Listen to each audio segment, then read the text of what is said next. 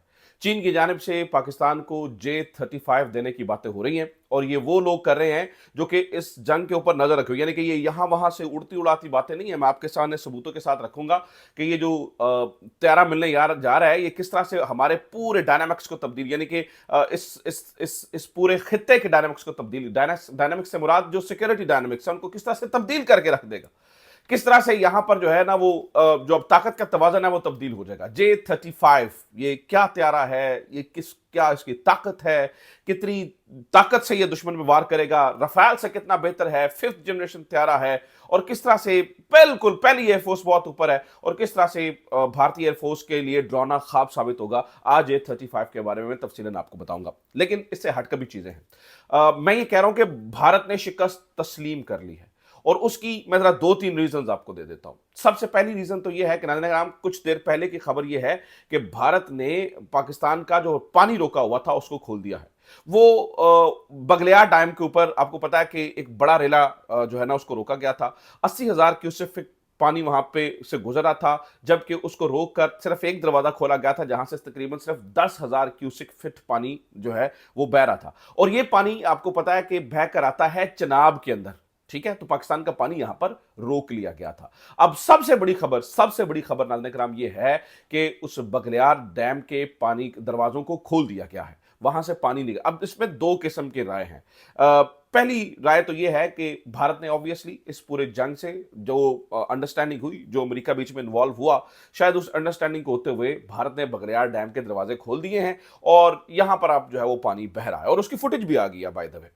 दूसरी इसके ऊपर पर्सपेक्टिव ये है, जैसे अशोक अशोक सवाइन जैसे जो लोग हैं जो तज्जिया कर रहे हैं इसके ऊपर, वो ये बता रहे हैं कि भारत के अंदर ये कैपेसिटी नहीं थी, इसने इसका मुंह छोटा था, इसने हड अपने मुंह में ज्यादा डाल लिया था। पाकिस्तान के हिस्से का जो पानी आता है नाज़रीन कराम, जो पाकिस्तान यानी ये इंडस वाटर ट्रीटी के तहत पाकिस्तान के हिस्से में आता है, वो आता है तकरीबन 135 मिलियन एकड़ फुट। ठीक है, भारत इसमें से पूरा जोर लगा के भी, यानी कि अपना एंड जोर लगा के भी, ज्यादा से ज्यादा 3 मिलियन एकड़ फुट पानी जो है वो जखीरा कर सकता है। उसको 133 मिलियन एकड़ फुट पानी पाकिस्तान को रिलीज करना ही है। इसलिए जितना वो कर सकता था, इससे ज्यादा उसकी औकात ही नहीं थी, उसके बाद उसको दरवाजे खोलने पड़े हैं। मैं जरा ये कितना पानी होता है 133 मिलियन एकड़ फुट, ये भी जरा भी आपको समझा दे तो आपको अंदाजा हो जाए। यानी नाज़रीन कराम, इसका मतलब यह है कि अगर 1 एकड़ फुट जमीन के अंदर अगर 1 फीट पानी से उसे भर दिया जाए तो उसे 1 एकड़ फुट कहते हैं। और 1 मिलियन एकड़ फुट यह होता है कि अगर 1 मिलियन एकड़ जमीन के अंदर 1 फुट पानी भर दिया जाए तो वो 1 मिलियन एकड़ फुट कहलाता है। इसी तरह से जो पाकिस्तान का हिस्सा बनता है वो 133 मिलियन एकड़ फुट बनता है। वैसे इससे इस यहां से जो है ना वो कम से कम 136 मिलियन एकड़ मिनिमम, और ज्यादा से ज्यादा 138 मिलियन एकड़ फुट पानी गुजरता है इन दरियाओं से, जहां से जो पाकिस्तान का हिस्सा है। इसमें से भारत को इजाजत दी गई है कि आप 3 मिलियन एकड़ फुट पानी स्टोरेज नहीं आप कर सकते, आप इस्तेमाल कर लिया करें हाइड्रो के आपके जो प्रोजेक्ट्स हैं उसके लिए। लेकिन भारत ने इस पानी को रोकने की कोशिश की है। अब नाज़रीन कराम देखिए, जंग को उधर इनके जो है ना वो जहाज गिरे हुए हैं, इधर उनके पायलट्स मार खा के गिरे हुए हैं, और उधर से इनको पानी छोड़ना पड़ा है। तो ये बात, आप इस बात को समझिए कि ये छोटी बात नहीं है। यानी भारत अब मुकम्मल, और फिर शिकस्त की एक और कहानी, यानी आज आपको पता है कि इन्होंने तीनों लोगों को बिठाया हुआ था। अभी कुछ देर पहले आपको पता है कि दोबारा से एक प्रेस कॉन्फ्रेंस हुई है, भारत की प्रेस कॉन्फ्रेंस, जिसमें इनके डीजीएमओ भी बैठे हुए थे, इनके रिप्रेजेंटेटिव जो फजाइया के हैं वो भी बैठे हुए थे, इनके जो बरी के रिप्रेजेंटेटिव हैं वो भी बैठे हुए थे। अब बात जो समझने की जरूरत है ना उसको समझिए, आपको थोड़ा सा अंदाजा होगा। देखिए नाज़रीन कराम, जीतता और हारता कौन है ना, उनकी शक्लें देख के पता चल जाता है। वो बेचारों के साथ इतना ज्यादती कर रहे हैं ना मेरे ख्याल से, क्योंकि वो एक तो उनके जो है ना वो त्यारे गिर गए, आप झूठ को कितना ही डिफेंड कर सकते हैं। अब वो बार बार वो भारती साहब हैं जो एयर मार्शल हैं मेरे ख्याल से उनके, और उनसे ये सवाल किया जाता है, पूछा जाता है कि भाई आप बताएं कितने तैयारे मारे हैं, उनके पास जवाब नहीं है। आज भी कई बातों पे बेचारे वो थत-फत हो गए, वो कहते हैं नहीं हम स्टैटिस्टिक्स दे ही नहीं सकते, हमारे पास यानी इस वक्त जो है ना वो हम जो है ना वो थोड़े से रोके हुए हैं। यानी कि मुझे लगता है ये अपने अफसरान को जलील करवा रहे हैं भारत, और उनके चेहरे मरे हुए, डूबे हुए। आज शायद स्पेसिफिकली उनको कहा गया था, कल उन तक फीडबैक पहुंचा था, वो तस्वीरें वायरल होती हुई पहुंची थी कि यार ये पाकिस्तान के अफसरान तो हंसते हंसते प्रेस कॉन्फ्रेंस करते हैं। तो आज इन्होंने कुछ शेर भी बोले, कुछ अपने आप को लाइट यानी कि शो करवाने के लिए कुछ क्रिकेट की बातें की, कुछ नगमे शगमे भी चलवाए, लेकिन लोगों को पता चल चुका है। और फिर ये अपने अफसरान के साथ हम कर क्या रहे हैं। आप देखिए ना कि आपको इससे पता चलता है कि आप हार गए हैं या जीत गए हैं।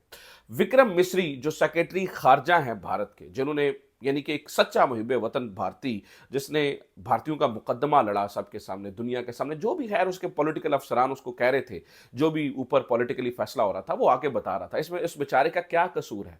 विक्रम मिस्री के साथ नाज़रीन वो हो रही है ना, यानी कि उसकी बेटियों की तस्वीरें और ये सारा कुछ निकाल के वायरल किया जा रहा है, और वहां पर जो हिंदुत्वा सोच के लोग हैं वो यानी कि विक्रम मिस्री को बैश कर रहे हैं। और अफसोस की बात यह है कि इन पॉलिटिकल क्लाउन्स में से जिनको वो रिप्रेजेंट कर रहा था विक्रम मिस्री, एक शख्स भी उसकी आगे उसके लिए नहीं आया है, ताकि हम भी खुद भी रगड़े ना जाएं, हम भी यानी कि उसको बलि का बकरा बनाया जा रहा है। विक्रम मिस्री एक बहुत ही यानी कि शानदार डेजिग्नेटेड ऑफिसर, नाज़रीन उसके साथ ये हो रहा है, तो इससे पता चलता है। अब पाकिस्तान की मिसाल लीजिए, यहाँ पर तो आप देख रहे हैं कि मिठाइयाँ चल रही हैं, यहाँ लोग जो है ना वो ढोल की थाप पे भंगड़े डाल रहे हैं। बल्कि इर्तिज़ा हुसैन जो शहीद हुआ, नाज़रीन आपको पता है जो लेफ्टिनेंट कर्नल का बेटा था इर्तिज़ा हुसैन, जो कश्मीर में शहीद हुआ, 2 दिन के बाद नाज़रीन 2 या 4 अब जो जितनी उसके दिन की शहादत को हो गए हैं, उनके घर में ढोल के ऊपर आके फौज ने भंगड़े डाले हैं, फतह का जश्न मनाया है, इर्तिज़ा का बदला लिया गया है। उसके छोटे भाइयों को कंधों पे बिठाकर फौज भंगड़े डालती रही है।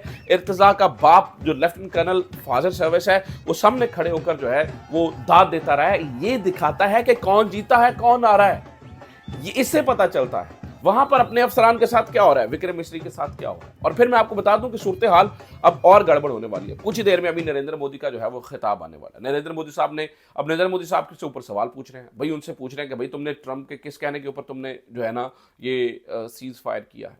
और मैं आपको ये भी बता दूं नाज़रीन, ये भी आप खबर सुन लीजिए कि नरेंद्र मोदी साहब ने अभी कुछ देर पहले एक मीटिंग की है, और उस मीटिंग के अंदर जो है ना वो राजनाथ सिंह भी थे, यानी कि उनके डिफेंस मिनिस्टर भी थे, उनके फॉरेन मिनिस्टर भी थे, प्राइम मिनिस्टर भी थे। और इसके अंदर उन्होंने कहा कि यार कोई इंप्रेशन दो, और उसके बाद आपको पता है ये फौजियों की दोबारा प्रेस ब्रीफिंग हुई है, को प्रेशर को कोई इस तरह की चीज दो जिससे हम पता लगे कि हम जीत रहे हैं। उसमें नाज़रीन कराम आके फिर उन्होंने कहा जी हम एक और ऑपरेशन कर रहे हैं और ये और वो, दिस एंड दैट, सारी कहानियां नाज़रीन कराम, सारी कहानियां। बेचारे हार चुके हैं और अपनी हार को कबूल नहीं कर रहे हैं। दिल बड़ा करना चाहिए, कोई बात नहीं है, खैर ही है, मार भी पड़ जाती होती है, पुठे पंगे लें तो मतलब मुंह भी सूज जाता होता है, दैट्स इट। आप हार को बर्दाश्त कीजिए, आप स्पोर्ट्समैनशिप का मुजाहरा कीजिए, आप थोड़ा सा दिल बड़ा कीजिए, गुर्दा बड़ा कीजिए, अगली बारी फिर सही, खैर ये अगली बारी फिर जोड़ पा देगा, कोई गल नहीं। तो बहरहाल नाज़रीन कराम इन सब चीज़ों के चलते हुए हुआ यह है कि पाकिस्तान यानी कि ये बात इस्टेब्लिश हो गया कि पाकिस्तान जीत चुका है, भारत हार चुका है। अब पाकिस्तान को नाज़रीन कराम उस जीत के इनाम भी मिलना शुरू हो चुके हैं। सबसे पहला इनाम और तोहफा मिल रहा है चाइना से। जो लोग नाज़रीन कराम इस पूरे सीन के ऊपर नज़र रखे हुए थे, स्पेशली इंडिकेट किया है एफजे, मुझे लगता है कि उसने बड़ी ज़बरदस्त रिपोर्टिंग की है दोनों तरफ से।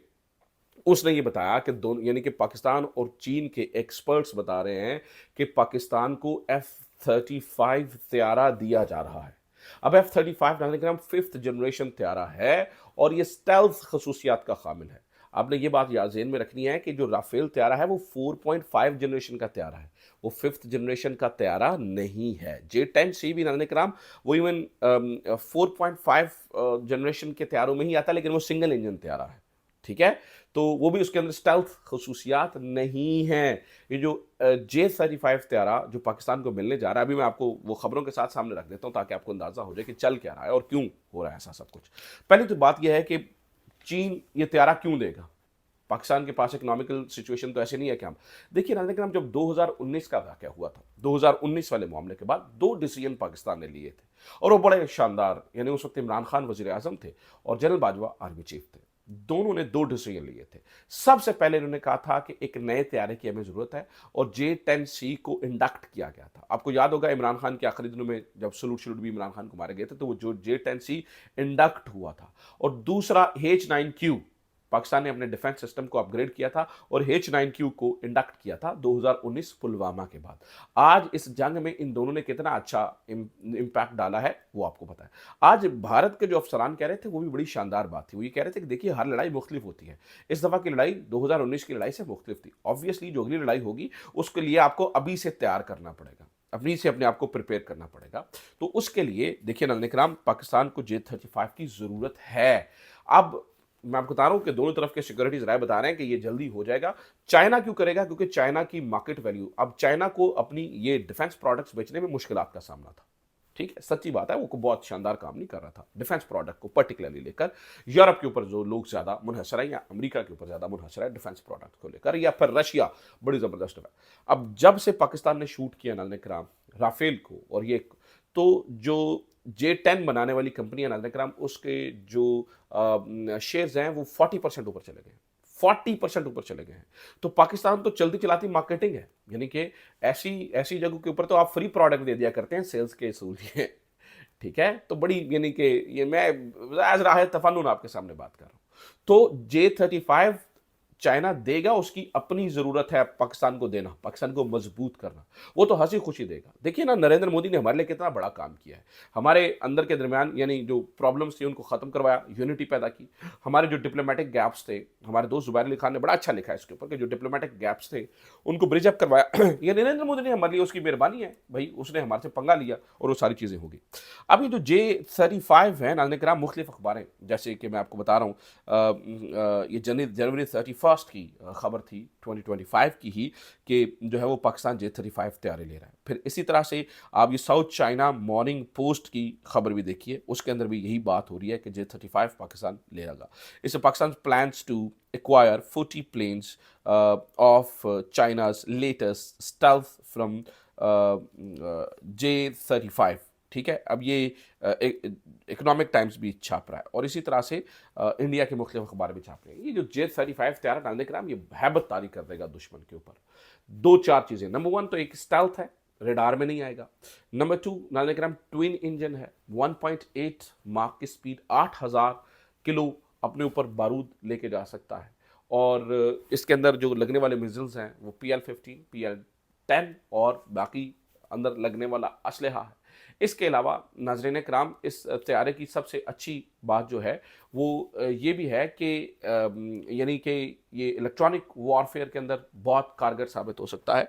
और 5th जनरेशन का तैयारा, इस रीजन का पहला 5th जनरेशन का तैयारा होगा। भारत के पास जो है वो 5th जनरेशन नहीं है, ऑब्वियसली चाइना के पास है। उसके बाद अगर किसी के पास आएगा तो वो पाकिस्तान होगा। अभी तक चाइना ने इसकी एक्सपोर्ट शुरू नहीं की है। और जो ये तैयार है ना J-35, ये अमेरिका के F-35 और जो रशिया के Su-57 के मुकाबले का तैयारा है।